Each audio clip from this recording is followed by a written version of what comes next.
یو صحابی دی سعد بن ابي وقاص رضی الله تعالی عنہ د دوانو جهانو سردار نبی علیه السلام ته فرمای یا رسول الله ما ته دعا وکي چې الله تبارک وتعالى ما مستجاب الدعوات کی یعنی الله تعالی زما دعاګانی قبلې ز چې تاسو غواړم چې راکې محبوب ته فرمای ته مستجاب الدعوات شي خو حلال خورو پاک خورا تبا مستجاب الدعوات شي خو حلال خورا او پاک خورا یعنی دا حرام منزان ساتا حلال دی گیٹی تداخلوا آٹومیٹکلی با خود تعالی ستا طول دعاگانی قبلی ستا دعاگانی برد کیگی نا بیا ورطا محبوب فرمائی زما دی قسمی پا حق ذات چه دا محمد صلی اللہ علیہ وسلم زان دا حق پا دست قدرت کی دے سا دا حق پا دست قدرت کی دا کلچ یو بندا دا حرام یو نوڑی او یو لقم خیٹی تواچی اللہ رب العزال ترسلویخ تو رزو پوری و عمل نکبلی او مخی ورطا محبوب فرمائی اے سعد بن ابی وقاص کما غوخه چی پا حرام روٹو کی دا دا جہنم دا طولو نزیادتا مستحق و حقدار دا دا جہنم دا طولو نزیادتا مستحق و حقدار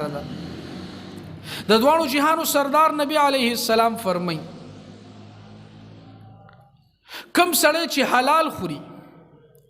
پا سنتو باندے عمل کئی او خلق د شر نه محفوظي دی به جنت ته داخلي ډیر آسان اعمال دي دري کم سړی چې حلال خوري حرام و نزان ساتي په سنتو باندې عمل کوي د محبوب او خلق د شر او د اذیت نه محفوظ وي محبوب فرمای جنت ته داخليږي صحابه دور پاک دور دی د صحابه معاشره پاک معاشره دا پاک ماحول دی صحابه عرض کوي یا رسول الله دا صفات خستاسو په امت کې خډیر دی موجوده زمانہ کې آیا بعد کې خلق بم داسي وي محبوب وته فرمای او په هر زمانہ کې بسنه څخه خلق داسي چې په دې خبرو به عمل کوي دې کې اشاره ده ک خلق هر څومره بد شي خو سنه سه خلق بداسي وي چې هر څومره فتنی شي هر څومره دین نه لري والی شي هر څومره گمراهی چپی چپی را رواني خو سه خلق بداسي چې بیا هم د خپل ایمان حفاظت کوي په الله دغه پر رسول او دغه په دین بمینی خدای تعالی څنګه د زمرونه خالی کوي الحمدلله دا سدم په دې نن دور کې که هر طرف ته فتنی دي گمراهی دي خو ګورې داسې خلق موجود شتا چې هغه اوسم د پردي مال نزان داسې ساتي لکه سړی چې د اور د سکروټي نزان ساتي هغه اوسم مسلمان ته د اذیت او د تکلیف رسول نزان داسې لري ساتي لکه څنګه چې یو سړی ځان د درنده او شرمخ نه لري ساتي نو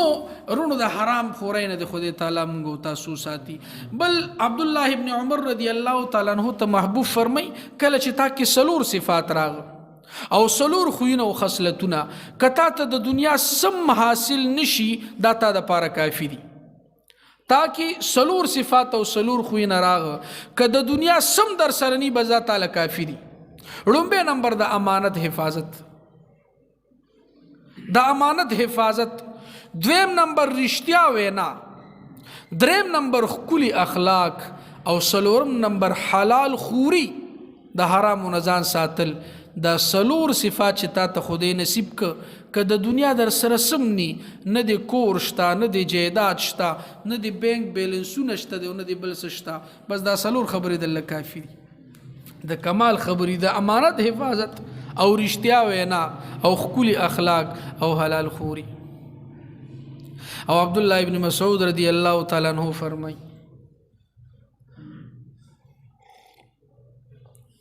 تفصیلی حدیث تے ای کے راضی وی محبوب فرمائی سوک چی حرام مال اگٹی نو کدا صدقہ کئی دا صدقہ خودے قبلی نا کدا پزانو پخزو پا بچو لگئی نو دی کی برکت نوی او کدا ساتی نو دا پار دا جہنم ذخیره دا بیا بے جہنم کی پیباندی سوزی سو مطلب دا چې دا حرام مال ټول شر دی دا ټول غم دی او دا ټول مصیبت دی او بل روایت کې محبوب فرمای راوی د حدیث معاذ ابن جبل رضی الله تعالی عنہ دی چې د قیامت پرز او د محشر پرز با یو سړی ترغی پوری د خپل ځای نه قدم وانخلی چې درسو پوری د سلور خبرو جواب نی ور کړي یو دا چې بنده عمر می در کړو پس کې دی تیر کړي دویم دا د مال دی ګټلې پکما او دریم دا خرج کړي دی پکما ګټلې دی پکما دی دا مال پس طریقه دی ګټلې دی او بیا دی خرج کړي پس طریقه دی دا ته پوښتنه دی جوابونه باور کې نو محبوب فرمایي دی نه پس په مخ کې نو حرام خورې نه دی رونو الله تبارک وتعالى موږ تاسو سره او حرام یقینا رجحان معاشره کې ټیم تر ټیمه د حرام خوري دا زیاتیږي د حلال او د حرام تمیز دارو ختمي خلق د دې سیستمیز نه کوي بالکل نه کوي دا اړو سوچ نه کوي چې زدي کور ته ما دا پیسې رواني کړي دا طعام دا خوراک مې روان کړي دا د حلال او کدا د حرام دی دا غوجه د شیرونو ټیم تر ټیم مونږ تاسو د مشکلاتو سره مخ یو د پریشانو سره مخ یو د خدای قهر او غضب را باندې نازل دی ترغی پوری مونږ او تاسو د دشمنونو نشو خلاصې دي د مصیبتونو او د بیمارونو نشو خلاصې دي ترسو پوری چې مونږ د خپل خېټه صفا کړی ني د خپل خزه او د خپل بچو او درسو پوری چې د حلال مال التزام ني کړي او د حرام مال نه مغورزان ني ساتلي الله رب العزت دې مونږ او تاسو ساتي